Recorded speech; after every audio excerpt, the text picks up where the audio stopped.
नमस्कार मित्रांनो. तर मालिकेत आपल्याला असं बघायला मिळतंय की आकाश, वसुंधरा विशाखासोबत तिच्या घरी येतात. विशाखाचा नवरा तिच्यावरती खूप चिडलेला असतो. तो म्हणतो, विशाखा कुठे गेली होतीस तू? आकाश म्हणतो, त्या आमच्या घरी होत्या आणि प्लीज तुम्ही त्यांना काही बोलू नका. आता मी आलोय ना, मी हँडल करतो. प्लीज मला ट्राय करू द्या ना. आकाश पुढे होतो आणि त्या गुंडांना म्हणतो, मी आकाश ठाकूर, यांच्या जावयाचा मोठा भाऊ. गुंड म्हणतात, मग मी काय करायचंय? यांच्या वाटणीचे पैसे तू देणार आहेस का? आकाश म्हणतो, नाही, मी पैसे नाही देणार आहे. गुंड म्हणतात, खूप दिवस झाले तिने आमच्याकडून पैसे घेतलेत. पैसे घेताना इथं तोरा मस्त होता, जबरदस्त तोरा होता हिचा, आणि पैसे द्यायची वेळ आली की आज देते उद्या देते असं करते ही. आकाश म्हणतो, काही कारणामुळे त्यांना पैसे नाही देता आले, पण मी तुम्हाला सांगतो ना, माझ्या गॅरंटीवरती प्लीज तुम्ही त्यांना काही दिवस द्या ना. आणि आता जे झालं ते झालं, पण अहो कुणाच्या घरावरती असं कब्जा करायचं असं बरोबर नसतं. गुंड म्हणतात, मला हौस नाही आलेली आहे, आता तिला सांग पैसे दे गुपचूप. आकाश म्हणतो, मी सांगतोय ना तुम्हाला, प्लीज माझ्या गॅरंटीवरती तरी मुदत वाढवून द्या. गुंड म्हणतात, ठीक आहे, 3 महिने देतो तुला मी, 3 महिने, पण त्यापेक्षा जास्त अजिबात चालणार नाही. आणि हो, जर तिने 3 महिन्यात पैसे दिले नाही तर हे विशाखाला तर सोडणार नाही मी, पण तुझ्याही घरावरती मी कब्जा करीन. आकाश म्हणतो, तशी वेळच येणार नाही. गुंड तिथून निघून जातात. तनयाचे वडील आकाशचे आभार मानतात.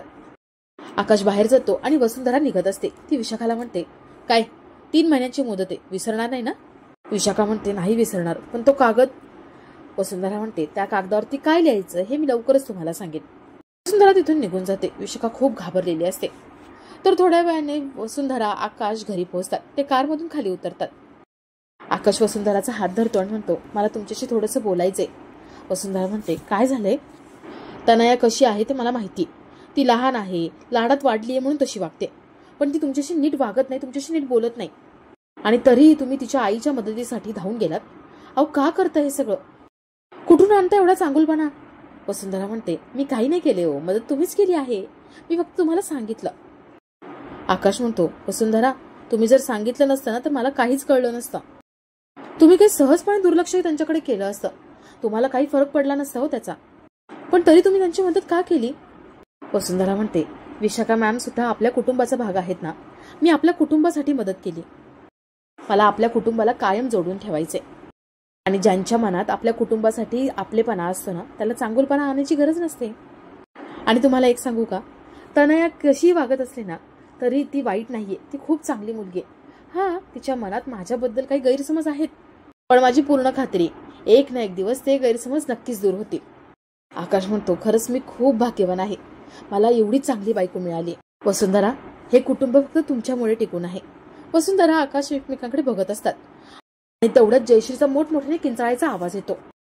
ते दोघेही धावत आतमध्ये जातात. घरातले सगळे इथे बाहेर आलेले असतात आणि जयश्रीला काय होतं हे बघत असतात. अवनी, भास्कर विचारतात, आई काय होतंय तुला? माधव म्हणतो, काय माहिती हिला काय होतंय ते, नुसती चेहऱ्यावर हात ठेवून मोठमोठ्याने किंचाळते, बाकी काही नाहीये. अवनी म्हणते, आई चला ना, चेहरा धुवून घ्या ना, म्हणजे तुम्हाला बरं वाटेल. जयश्री म्हणते, त्याने काहीच होणार नाहीये. ती मोठमोठ्याने पुन्हा किंचाळायला लागते. आकाश, वसुंधरा आतमध्ये धावत येतात. आकाश विचारतो, काय झालंय बाबा, का किंचाळते आई? माधव म्हणतो, काही माहिती नाही, नुसती किंचाळते, पण बाकी काही सांगत नाहीये. आकाश विचारतो, आई काय होतंय तुला, काय त्रास होतोय का तुला, तू का चेहरा लपवलायस, का किंचाळते, सांग तरी. जयश्री पदर बाजूला करते आणि म्हणते, दिसतंय तुम्हाला सगळ्यांना, हे झालं माझ्या चेहऱ्याचं. तनया कुठे? तनया, आत्ताच्या आता बाहेर यायचंयस तू, लगेच ये. तनया, अखिल तिथे धावत येतात. तनया जयश्रीचा चेहरा बघते आणि विचारते, आई हे काय झालं तुम्हाला? जयश्री म्हणते, हे तू विचारतेस का? तुझ्या मेकअपमुळे माझी ही अवस्था झालीये. तनया म्हणते, आई मेकअपमुळे कसं काय होऊ शकतं? जयश्री म्हणते, त्या मूर्ख मेकअपवालीला आधी फोन लाव आणि तिला विचार माझ्या थोबाडावरती काय फासलं होतं. माधव म्हणतो, तरी तुला मी सांगितलं होतं, आपलं वय बघ आणि नंतर मेकअप कर, पण नाही, ऐकणार कोण? जयश्री म्हणते, तुम्ही गप्प बसा, ही वेळ आहे का हे बडबडायची? आणि तनया, पहिलं मेकअपवालीला फोन लाव, तिला विचार काय लावलं माझ्या तोंडाला, कसले फालतू प्रोडक्ट वापरले काय माहिती, ही एवढी रॅश आली. तनया म्हणते, आई प्रोडक्टचा फॉल्ट नसतो, त्याच्या चेहऱ्यावरती डिपेंड करतं. जयश्री म्हणते, म्हणजे माझ्या चेहऱ्यामध्ये प्रॉब्लेम आहे असं तुला म्हणायचंय का? काय बोलतेस तू? तू लाव, आधी फोन लाव. अवनी बर्फ आणायला जाते आणि वसुंधरा म्हणते, चंदन लावायला हवं, चंदनाने आग पण कमी होईल आणि त्यांना बरं वाटेल. वसुंधरा चंदन उगाळायला घेते आणि अवनी गार पाणी आणते. जयश्रीला खूप त्रास होतो असतो, खूप जळजळ होत असते. थोड्या वेळाने चेहरा धुतल्यावरती जयश्रीला थोडंसं बरं वाटतं आणि ती रूम मध्ये आलेली असते. चेहऱ्याला खूप खास सुटलेली असते. माधव तिला म्हणतो, कर अजून मेकअप कर, खूप कौतुक करत होतीस ना, माझी तनया अशी, माझी तनया तशी, तनयाचं कौतुक चाललं होतं ना, मग बोल ना आता तिला, ओरड ना तिला. हेच जर वसुंधराने केलं असतं ना तर तिच्या हाताला धरून तिला घराबाहेर काढलं असतं. बोल ना आता तनयाला, तिला घराबाहेर काढ. जयश्री म्हणते, आधीच मला त्रास होतोय, तुमचं काय चाललंय, तुम्हाला काही लाज वाटत नाही. जयश्री माकडासारखी खाजवत असते आणि तिथे वसुंधरा येते. वसुंधराने लेप करून आणलेला असतो. वसुंधरा म्हणते, आई लेप आणलाय. जयश्री म्हणते, बरं झाला आणला, मला वाटलं आजच्या दिवस मिळतो का नाही, का कुठे गेली आहे चंदनाच्या वनात खोड आणायला. वसुंधरा म्हणते, आता हे लावलं ना की तुम्हाला बरं वाटेल, जरा गार वाटेल. जयश्री वसुंधराच्या अंगावरती खेकसते. ती म्हणते, नीट लाव जरा. आणि वसुंधरा, हा लेप वाळला की मला पुन्हा त्रास होईल, पुन्हा खाज येईल, हे रात्रभर करायचंयस तू. पुन्हा सारखा सारखा चेहरा पुसून काढायचा आणि पुन्हा पुन्हा हा लेप लावायचा, कळलं. वसुंधरा म्हणते, आई मी आहे, रात्रभर तुमच्या इथे बसून राहील आणि हा लेप ओला करत राहील. माधव म्हणतो, बघ रात्रभर तुझ्या जवळ बसणार आहे ती, बघ किती करते तुझ्यासाठी. जयश्री म्हणते, तुम्ही गेला नाहीत अजून, जा निघा, मुलांच्या खोलीत जा. माधव मुलांच्या रूम मध्ये जातो. तनया तिथे येते. तनया विचारते, आई तुम्हाला बरं वाटतंय ना हो, नाही काय असं हवं असेल तर मला सांगा, चंदनाचा लेप करून आणू का. वसुंधरा म्हणते, मी केलाय अगं चंदनाचा लेप, हा काय लावते मी. तनया म्हणते, एवढं रूडली बोलायची काही गरज नाहीये तुला, मी फक्त विचारलं. आणि आई तुम्हाला काही हवं असेल तर मला सांगा हा. जयश्री म्हणते, तुला मी आत्ताच सांगून ठेवते, त्या मेकअपवालीला पैसे द्यायचे नाहीयेस तू, तिला आत्ताच्या आता फोन लाव आणि तिला ओरड, त्या मुलीची झोप उडालीच पाहिजे, लाव आत्ताच्या आता फोन. तनया फोन लावायला जाते. वसुंधरा म्हणते, आई अजिबात काळजी करू नका, सकाळपर्यंत रॅश कमी होईल. जयश्री म्हणते, तू इथून हलायचं नाही, इथेच बसून राहायचेस. वसुंधरा म्हणते, आई मी तुम्हाला सोडून कुठेच जाणार नाही. असं म्हणून वसुंधरा तिला लेप लावून देते. जयश्री रात्रभर मस्त झोपा काढते आणि वसुंधरा तिच्या शेजारी बसून तिची सेवा करत असते. वसुंधरा जयश्रीला हात लावते. जयश्रीला ताप आलेला असतो. वसुंधरा थंड पाण्याच्या पट्ट्या आणायला किचन मध्ये जाते आणि तिला किचन मध्ये कोणीतरी जाताना येताना दिसतं. वसुंधरा थोडीशी घाबरते, पण धीर एकवटून ती एक काठी हातात घेते आणि त्या माणसाला मारणार असते. तो आकाश असतो. आकाश मागे वळतो आणि मोठ्याने किंचाळतो. वसुंधराला कळतं की हा आकाशच आहे. वसुंधरा थांबते आणि आकाश लाईट लावतो. आकाश म्हणतो, अहो वसुंधरा काय करताय तुम्ही. वसुंधरा म्हणते, अहो मला किचन मध्ये कोणीतरी घुसताना दिसलं आणि मला वाटलं चोरच होता. आकाश म्हणतो, तुम्ही मला मारणार होतात का. वसुंधरा म्हणते, असं काय बोलताय तुम्ही. आकाश म्हणतो, ते खाली करा आधी. वसुंधरा हात खाली करते. ते विचारते, तुम्ही का जागे. आकाश म्हणतो, तुमच्यासाठी मी चहा बनवत होतो. वसुंधरा लाजत असते आणि दोघंही बोलत असतात. आकाश रोमॅन्टिक बोलत असतो आणि वसुंधरा लाजत असते.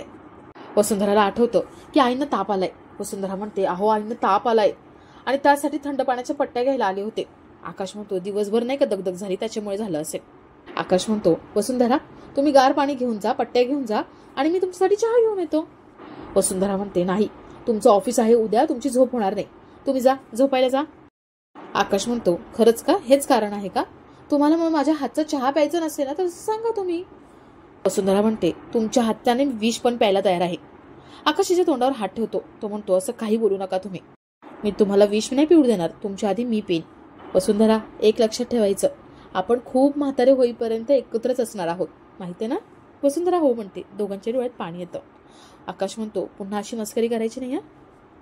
वसुंधरा जयश्रीच्या रूम मध्ये निघून जाते. तर इकडे तनया रिलॅक्स होऊन रूम मध्ये येते आणि झोपत असते.